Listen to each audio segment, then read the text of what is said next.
Scientology claims it can save the world and believes it's the only thing that can. That belief justifies everything they do. We are the only chance for humanity.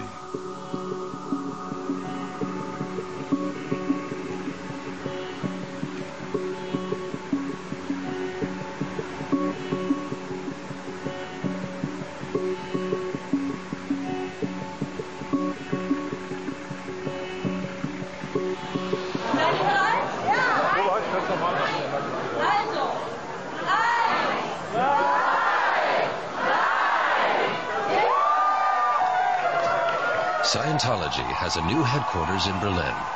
After a period of extensive renovation, the official opening took place on January 13th, 2007. You don't have to bother knocking. This door is open, and you are welcome. In 1997, Scientology was placed under surveillance by the German Federal Office for the Protection of the Constitution, which believes the organization's goals may be irreconcilable with basic human rights.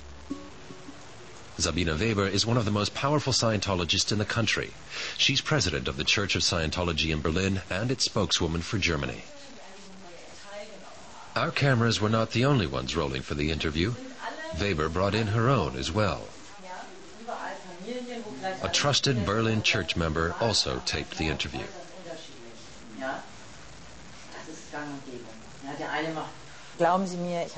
Believe me, there's nothing I haven't seen in terms of unfriendly media coverage.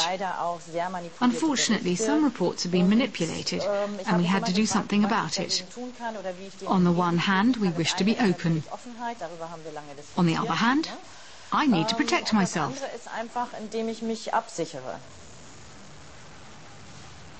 We were told by investigators that Sabine Weber is a high-ranking member of Scientology's Office of Special Affairs, or OSA.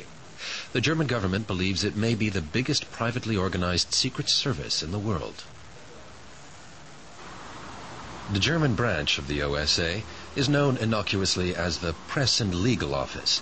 It collects photos, videos, and data on Scientology critics and journalists, as well as members who have dropped out. Agent Johannes Schmalzel says that Scientology uses the data to put pressure on these people. The OSA is just the tip of the iceberg. They used to call people who criticize the organization repressive persons and go after them. They tried to litigate people into bankruptcy. We believe the OSA remains a very dangerous entity.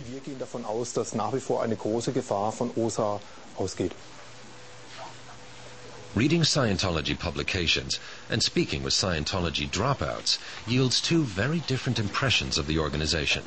We requested permission to speak on camera with Scientology employees at the Berlin headquarters and were refused. After weeks of negotiation, we received permission to film at a Scientology stand on the street and were ourselves videotaped.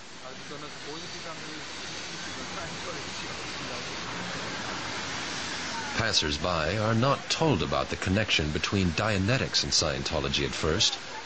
Dianetics is the name of the philosophy behind Scientology.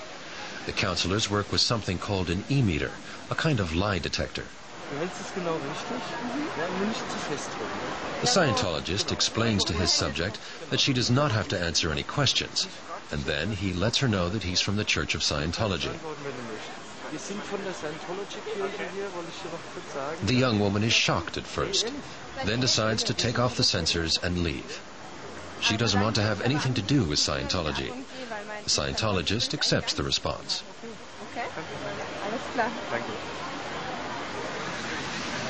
On the stand are writings by L. Ron Hubbard, science fiction author and founder of Scientology. Hubbard died in 1986. Since then, the organization has been led by David Miscavige, who was only 26 years old when he took over, but had been a Scientologist for many years. Scientologists say they're on a bridge to total freedom. They call the spirit a thetan and say it is the real human, not the mind or body. To free the thetan, you have to loosen your chains to past traumas or engrams. Werner Hubeni and his wife wanted to learn more about themselves to feel greater freedom in their lives. They dropped out of Scientology 12 years ago. I say the higher-ups in Scientology don't have the interests of the individual at heart. I joined up and I had my own interests. I wanted to understand something better. That was my goal. And I always thought they would support that. They did an analysis right at the start, and it was a perfect picture of my spiritual and emotional state at the time. Werner Hubeni climbed relatively high up the ladder in the Scientology system, up to the status of clear. That meant he should have been freed of all painful memories. The process cost him about €250,000. Eventually you realize you're getting deeper into what they want. So I grew critical, and I had to go. His daughter, Yvonne Koenig, has dropped out as well. Like her father, she was initially fascinated by Hubbard's writings. She even signed on for 5 years as a full-time staff member.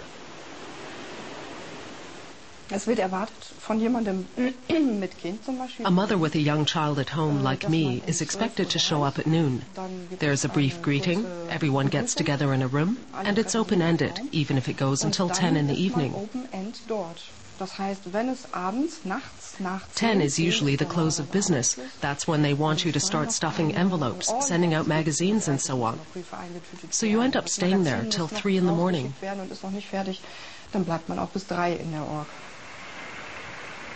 Every week, the workers have to show their figures, on new members, for instance. The goal is expansion. L. Ron Hubbard wrote about the importance of making more money, and that's still how his church is run. According to German government agents, Scientology is big business, and it tries to influence other businesses as well, they say. How often do you meet incompetence in your daily labor? Make the L. Ron Hubbard guidelines your own guidelines. We travel to Hamburg to talk with former employees of a company on the outskirts of town. They say the company was infiltrated by Scientologists. They tell us their relationship with their boss was destroyed. Their former boss wanted them to take a communication seminar, supposedly to improve the atmosphere at work. They had to fill out questionnaires to prepare for the seminar. Dieser Fragebogen bestand eben aus 200 Fragen. There were 200 questions on the questionnaire, some of which were very personal, about religion, children, money, and politics. When I filled it out, I was wondering how they could ask things like that. But I didn't want to get in trouble for not filling it out, so I just randomly checked the boxes.